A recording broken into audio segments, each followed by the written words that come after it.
Welcome back to Connecting the Dots, a series of monthly conversations with Michael Dominguez, President and CEO of Associated Luxury Hotels International. The series examines issues in the global economy in 2024 that will connect the dots to be helpful not only in business, but in life as well.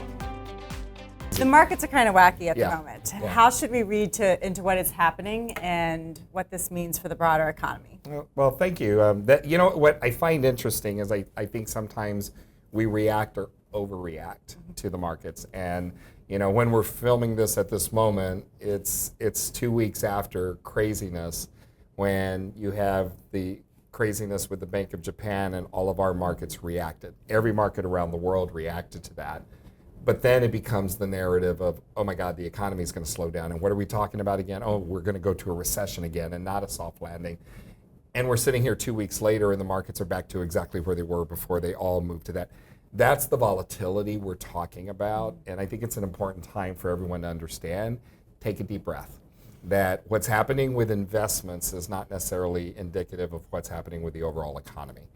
And I think there's too much narrative right now that keeps reading into that. And the perfect example to that is all that chaos that we saw, those were traders. Most of us invested in the market, we're investors, which means I care about the next decade, I don't care about tomorrow. So what creates that kind of volatility is people trying to trade. And then we start to read into it. And I think we're in this time frame that we keep reading into things like 2 days ago, Home Depot was down, and it's like you see the consumer is suffering. This is what the market is telling us. Yet today or yesterday, Walmart reports, and Walmart had record growth. And you're saying, oh, look at the strength of the consumer. Everybody just needs to slow down.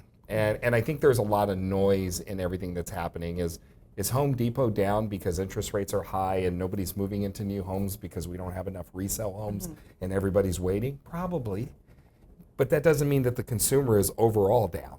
And I think we keep reading into too much of one story and saying, oh, look at what's happening. Nike was up, Gap was up, but others were down. So I think it's just an important time in the market because the volatility reading that they have, it's at a really, really high point. Which means we're going to be dealing with this chaos more.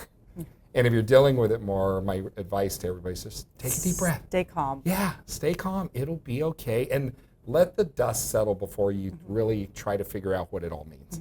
I try not to react to one-day news. I guess that's kind of the message. Stay calm in the chaos. Love it. I like that. That's awesome. Okay. Thank you for connecting the dots. Your perspective is always valuable. No, thank you for the conversation. I appreciate it. Thank you all.